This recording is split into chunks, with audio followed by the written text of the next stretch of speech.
Shalom teman-teman, ketemu lagi di Ibadah Sekolah Minggu GEMI Makedonia, Jakarta. Sebelum kita mulai ibadah ini, mari kita menyanyikan lagu Setinggi-tingginya Langit.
Our Sunday school, let's pray together. Dear God, now we want to start our Sunday school. Please bless us from the beginning until the end. Thank you, God. In Jesus' name we pray, amen. Sekarang kita mau memuji Tuhan. Mari kita menyanyikan lagu Kasih Itu Memaafkan dan KASIH.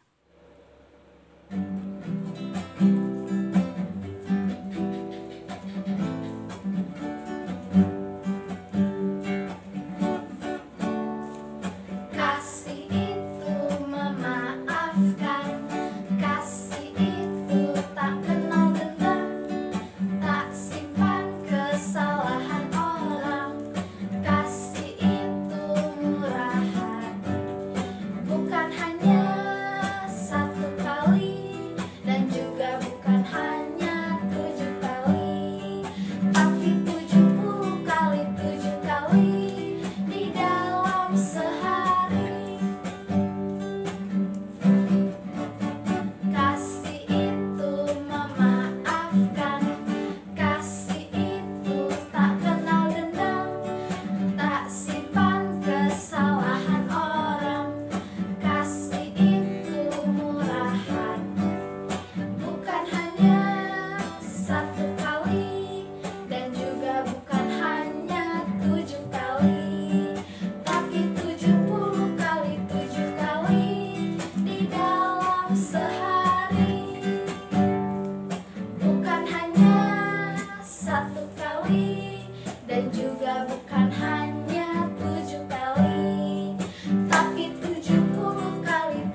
seperti kasih Yesus.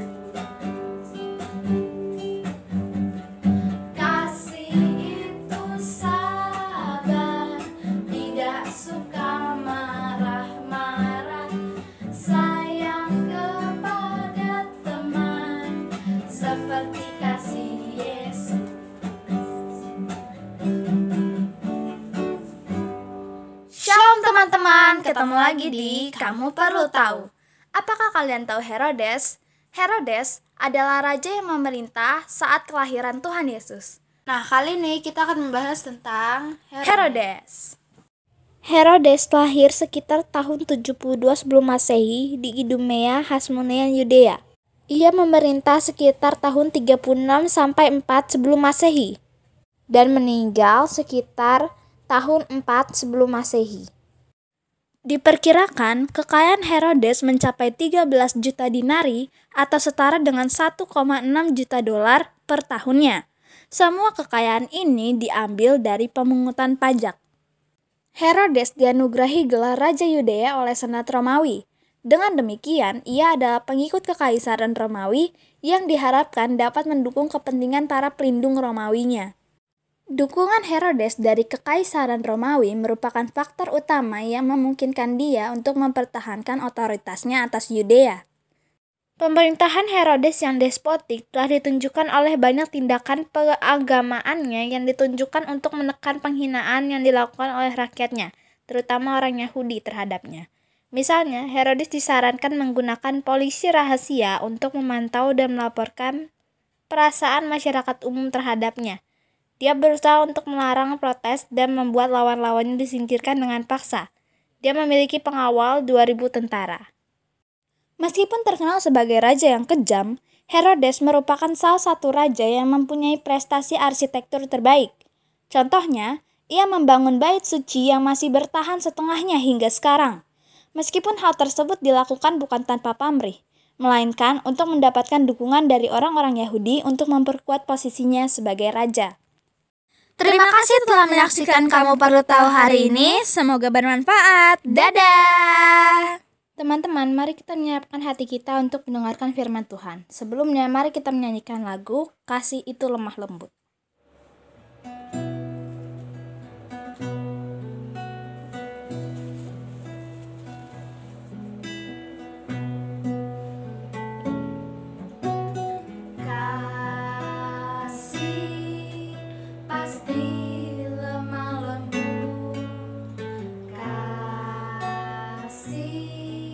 Pasti memaafkan, kasih pasti murah hati, kasih-Mu, kasih-Mu Tuhan. Kasih pasti lemah lembut, pasti memaafkan, kasih pasti murah hati, kasih-Mu, kasih-Mu Tuhan. Ajarilah kami ini saling mengasihi, ajarilah kami ini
Shalom adik-adik, apa kabar? Pasti baik dan semangat ya.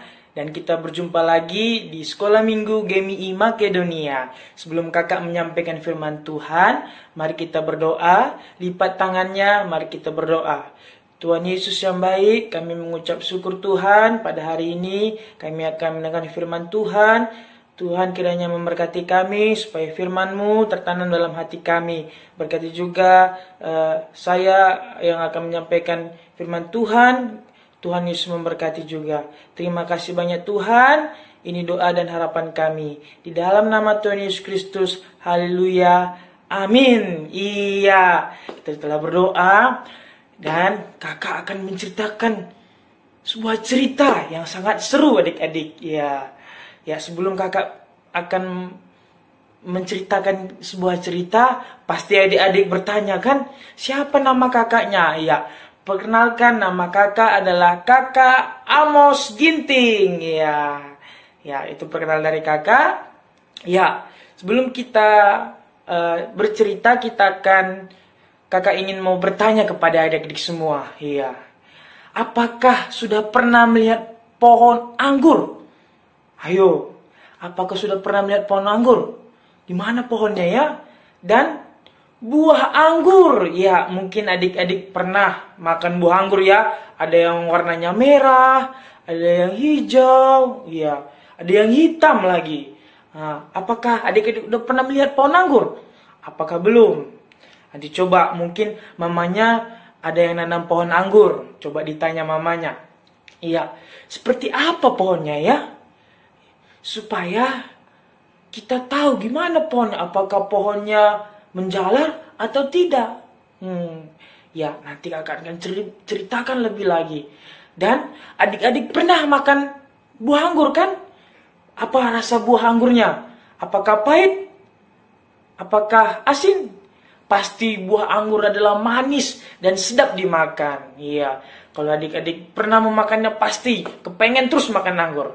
Iya, kakak akan menceritakan sebuah kisah, tetapi kita akan membuka firman Tuhan di dalam Yohanes 15. Yohanes 15 ayat 1 sampai 8. Yohanes 15 ayat 1 sampai 8. Kakak akan membacakannya.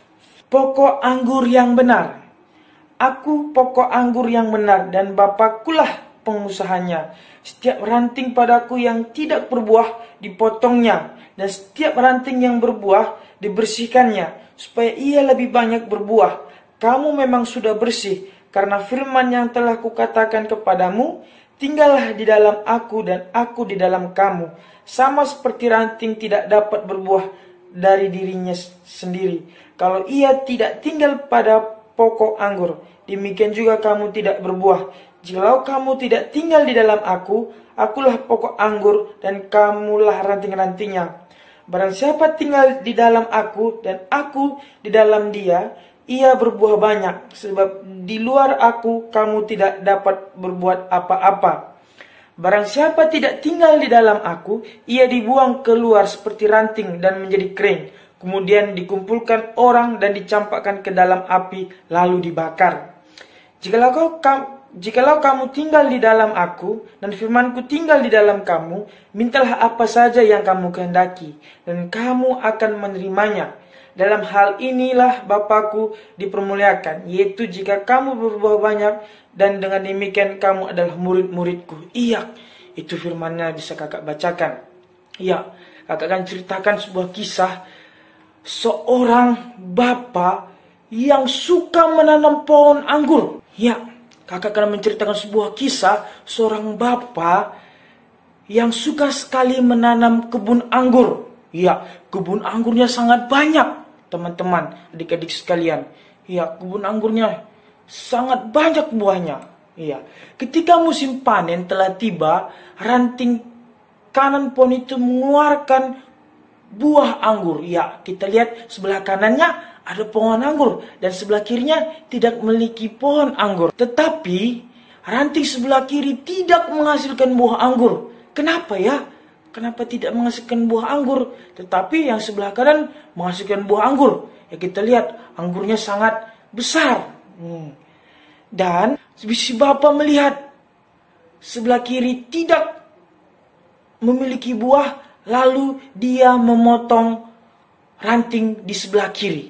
Ya, lalu dipotong oleh Bapa karena tidak berbuah. Dan ranting itu menjadi kering, lalu dibakar oleh Bapa. Kenapa? Karena dia tidak berbuah, karena tidak ada gunanya kalau ranting sebelah kiri tidak berbuah. Tetapi kalau kita lihat sebelah kanan tidak dipotong oleh Bapa, karena sebelah kanan ada buah anggurnya. Maka Bapa tidak memotong buah anggur itu, tetapi ranting sebelah kiri dipotong oleh Bapa. Dan kita lihat, setelah Bapa memotong ranting sebelah kiri, Bapa juga mengambil hasil buah anggur dari ranting sebelah kanan. Dan rasanya sangat manis, adik-adik sekalian. Ya, Bapa mengambil buahnya untuk dibawa dan dijual. Ya, setelah Bapa mengambil anggurnya, kemudian Bapa membersihkan ranting kanan itu agar nanti bisa berbuah banyak anggurnya. Supaya buahnya banyak sekali. Makanya Bapa memangkas ranting-ranting yang tidak berguna supaya buahnya sangat banyak. Iya. Ketika musim panen kita lihat adik-adik sekalian, ada sangat banyak buah anggurnya. Yang tadinya ada 1, sekarang bisa menjadi 4. Karena Bapa tadi memangkas ranting-ranting supaya buahnya sangat lebat. Ternyata setelah dipotong, ternyata buahnya sangat lebat. Dan ketika musim panen tiba lagi, Bapa mendapatkan banyak sekali. Adik-adik, itulah ceritanya. Kalau si pengusaha itu adalah Bapa di surga. Dan pokok pohon itu adalah Tuhan Yesus. Dan ranting atau carang itulah kita. Dan buah itu adalah sifat-sifat kita, yaitu buah-buah roh. Murid Tuhan adalah ranting yang berbuah. Itulah cara memuliakan Bapa di surga. Ya, adik-adik, kita telah mendengar cerita seorang Bapa yang pemilik anggur. Yang kita lihat tadi bahwa ranting yang tidak berbuah akan dipotong oleh Bapa. Tetapi ranting yang menghasilkan buah akan dibersihkan supaya menghasilkan buah yang sangat banyak. Ya, dalam firman ini Yesus berkata bahwa Dia adalah pokok anggur yang benar. Bapa adalah pengusahanya dan kita adalah rantingnya. Lalu dunia ini tempat kita tinggal. Saat ini adalah kebun anggur milik Tuhan. Adik-adik, bahwa melalui firman ini kita tahu bahwa saat kita percaya kepada Tuhan Yesus, kita harus berbuah. Tidak boleh tidak berbuah. Karena jika kita tidak berbuah, kita akan disingkirkan seperti ranting yang dipotong dan dibakar tadi. Seperti Bapa yang pengusahanya, kalau tidak berbuah akan dipotong dan dibakar. Tetapi yang di sebelah kanan, yaitu anggurnya berbuah dan tidak dipotong oleh Bapa. Nah, makanya teman-teman sekalian, kita harus berbuah. Ya, kalau kita tidak berbuah, kita akan menjadi kering lalu dibakar. Karena kita tidak ada gunanya. Tetapi ada yang harus kita ingat, bahwa kita harus tinggal di dalam Yesus. Dan Yesus dalam kita, barulah kita dapat berbuah.